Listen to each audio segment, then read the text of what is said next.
So, we're going to talk about my top 10 of stop saying these things to depress people. I think that there's a very long list of things that you shouldn't say to people, mostly because it's not you, it's not how you feel, it's about how they feel and how they deal with things.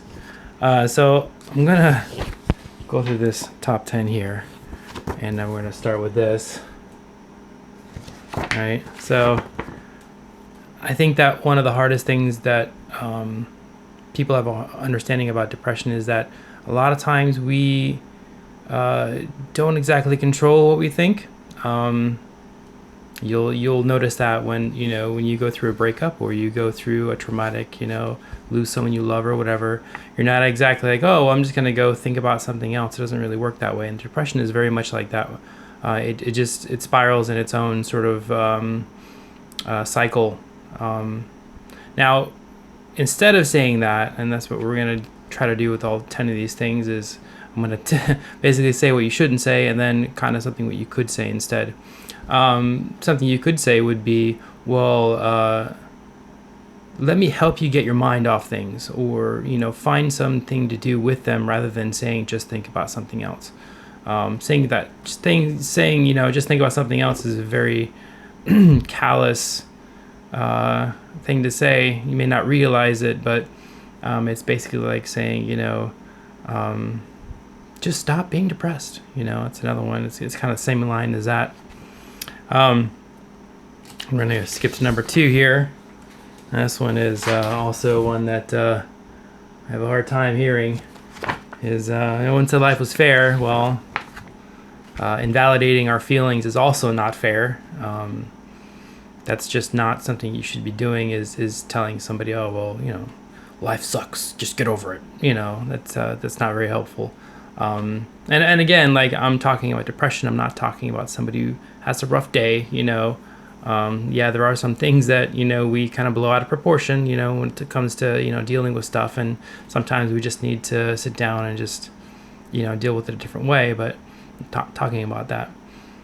So what can you say instead of that? So you can say, well, I'm going through rough times, and what I'm going to want to hear is someone that kind of understands that and says, well, I hear that you're going through a rough time, is there anything I can read about understanding what you're going through? Is there any way I can help you? If you want to, talk about things, let's sit down and talk about something. One of the things that is also difficult is understanding what to say to people, and one of those things really doesn't work is I'm here when you need me. For those that don't have depression or don't deal with those things, it's a nice thing to say. I mean, I get that, I really do, but it's not really about us reaching out. It's about somebody reaching us. A good example would be if you're lost in the forest and someone says, well, just find your way, you'll find your way, or, hearing somebody yell off in the distance, I'm here if you need me, and you're just like, I don't know where you are, so it doesn't make a lot of sense to us when you say that. So we're going to skip on to the next one here. Probably ranted on that one a little bit too long. Anyway, so stop being so negative, right? That's a that one I hear a lot. I've heard that one a lot when I was growing up. Stop being so negative, and I'm like, well, stop breathing. It's kind of what my brain is doing, so it's not exactly something I can control. I think with that one, like, if you're generally actually, and that's, there's a whole other rant about why are you saying these things, but if you're actually reaching out to somebody, I think that a better thing to say would be, how do I reach you, or how do I get to you, and how do I do something with you to change your mood. I mean, you can just as well say, I'm sorry you're having such a rough time, and a rough time changing your mood. I mean, I know that it's really difficult to convey to depressed people or people who are going through the hard time, like, that you care about what they're going through. Sadly, too many people skim right over it, and they just, say things that they think is going to help, but it's not really them trying to help. It's about how they feel about it in a weird sense. So instead of like me trying to make you feel better, I'm making myself feel better by saying something, if that makes sense. That makes sense to me, but I'm a weird person, so stop being negative, huh? All right. So next one here.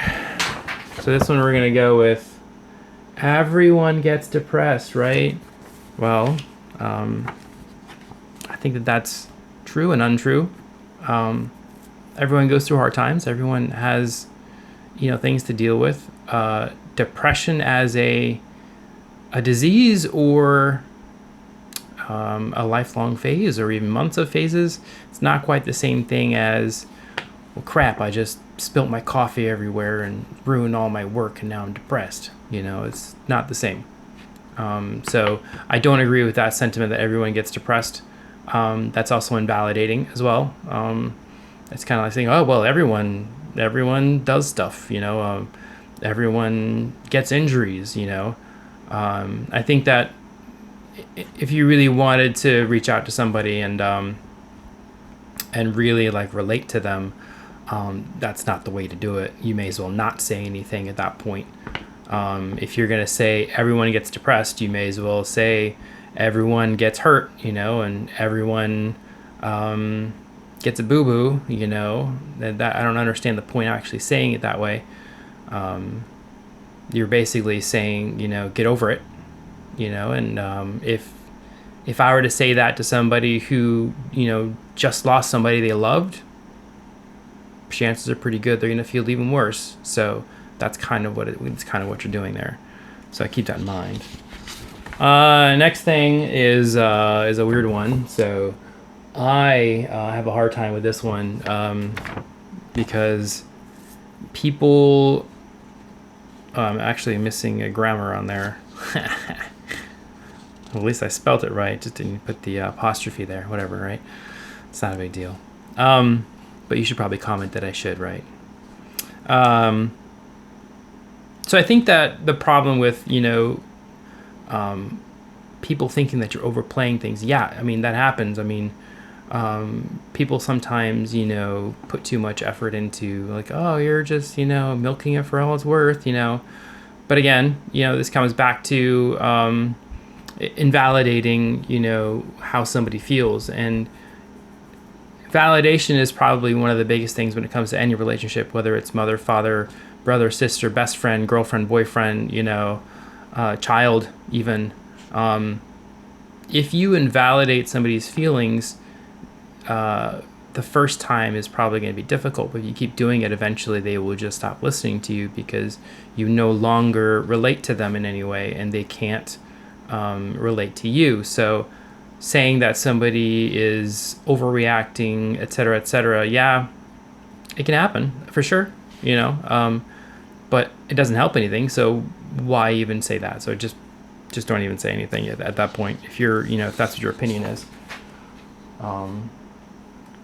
So this one here, I heard a lot when I was going through some serious times, and even a counselor said that. It was a counselor in Iceland, and that was like one of the first things they said, well, just get more exercise. And I said, that doesn't make a lot of sense to me. I get it. I get what you're trying to tell me, that you're trying to tell me that I should, do physical exertion. And granted, there is definitely, studies been done that does help, that, if you do a certain amount of physical exertion and do a certain exercises, and it'll help, spur the body. But again, this is the, hearing a voice off in the distance and not knowing, where to go to get to that voice. I think a better thing would be to say hey,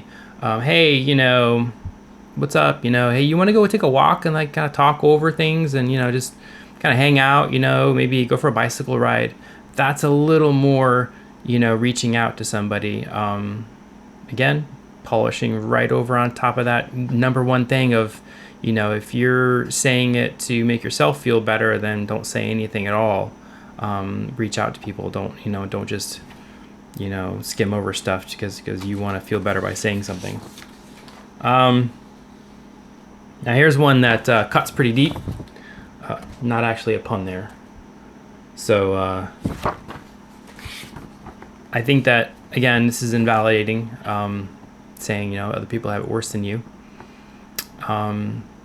It's like, let's say you fractured your arm and somebody says, oh, well, other people break all of their arm, and it's like, okay, great. That doesn't change how I feel about my arm. So if you want to say that, then that's cool. We don't actually have to talk. That's where I would boil it down to. So, saying that other people have it worse is another way of basically invalidating somebody, saying, oh, well, you're feeling bad. That's cool. Everyone feels bad. It's just like saying, life isn't fair, or, there are these other, random things. So I don't have what you should say instead of that, because more often than not, if you're saying that, then you're not actually trying to reach the person, in my opinion. So I think that just don't say anything. Just say, hi, have a nice day, then move on. You don't have to stick your nose into everything if it doesn't belong there. I'm sure there's people out there that may say that and think that that's the right thing to say, but sorry, you just got lumped into a bunch of other people.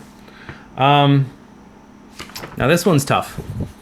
So this one is it's definitely a weird one. I'm sorry you feel depressed. This one time when I was depressed. So this one goes basically that the person trying to reach you is trying to relate, and they don't know of another way of relating other than saying the time that they were depressed and what they did to go through that. So this one is kind of difficult because some people genuinely think that if they say that they were depressed once and what they went through, they will reach you. And sometimes this does help. It just depends on, what kind of depression, whether it's a similar scenario, a similar type of thing. So, and then there are those people that are saying that because they're kind of revolving around themselves. And I'm going to say that some people say that because they are turning it around to themselves, and they are like, those aren't actually good people. They're just, turning. And that's the thing is, like, when it comes to any relationship or conversation, it's about active listening, not passive listening. And passive listening is basically you're listening to the other person to find opportunities to talk about yourself or what you went through. So I would say definitely be careful of that and not turn it into them listening to you rant on about the time you were depressed that, your goldfish died and you had to flush it. Yeah, I'm sure that was very traumatic, but it may not compare to what somebody else is going through. And it may do more harm than good by distancing them when they think that you're comparing something trivial to what they're going through, because they're not going to understand you either. They're not going to be like, oh, losing a goldfish must have been really traumatic because X, Y, Z. It just doesn't work that way. I think for this one, I have like a little list down here that I'm reading because, I can't keep track of all this stupid stuff. So I think that this one is, if you are genuinely trying to reach out to them, I would say that you express to them that you want to know how they feel, and then you invite them up for coffee or tea or, or whatever it is. Try to avoid alcohol because obviously that's a depressant, but who am I to say anything, no judgments there. Be a hypocrite, really, right? But allow them to feel like that you are offering to take them, and let them offload onto you about whatever it is they feel bad about or whatever it is that's bothering them. If they don't take you up on it, that's up to them. But again, that really is about, trying to let them relate to you rather than you trying to relate to them. So again, you have to make sure it's about the other person, not yourself. So that one's a really tricky one. So we're gonna move on. We're not even gonna do that more. So this one here is a very serious one. So this one here is number one. If you're on medication, stay on medication. There's a reason you're on medication. I am not a psychiatrist, psychologist, therapist, anything, but I do have a lot of experience with medication and getting through things and then coming off of medication because you've gone through the right type of therapies, understand yourself, and coping with things. So if you're on medication, it's because there's a reason you're on medication, whether that's a chemical imbalance or a trauma softener, I guess you could say. If you go through trauma and you go on medication, that medication is going to help you kind of soften the way your brain functions so that you can at least think and then start working on behavioral therapies to get through all that and cope with that and cope with the way you are and cope with your life, things like that. If you're on for a chemical imbalance, there's a good chance you're just not coming off of that. And that's okay because, I mean, let's all face it, we live through chemistry, taking vitamins, for instance. Let's just stop taking vitamins by all means, let's see what happens to your body then. Same thing with the brain, if you require a certain amount of serotonin, or if you require a certain amount of not having enough serotonin, or whatever it is that you're going through chemically, you take that away and you are going to have an unhealthy brain. That's just a fact. So telling somebody to come off of meds is a really bad idea. Don't convince them of that. And if you are on meds, understand that when you come off of meds, you are literally changing the way your brain functions. So you're not going to be thinking the same thing. But I'll have a whole thing about that later. So that's definitely not a good thing to say. And I have no other what you should say instead of that other than education. Like, go read something. Last one here. Very simple, very clear. Again, depression is not about you, it's about the person being depressed. So don't turn this into, I believe in this, I believe in that, work on stuff. So in closing, if you really want to help somebody with depression, learn about depression, look it up, read about it, understand it. Don't think that you understand depression just because you got depressed. That is not how this sort of thing works. You have to read, you have to understand, you have to dive into it. It's not, it's not like anything else really. You wouldn't jump in a swimming pool thinking you're suddenly going to be able to swim. Just because you've been in a swimming pool doesn't mean you know how to swim. I guess you could use that as a simile.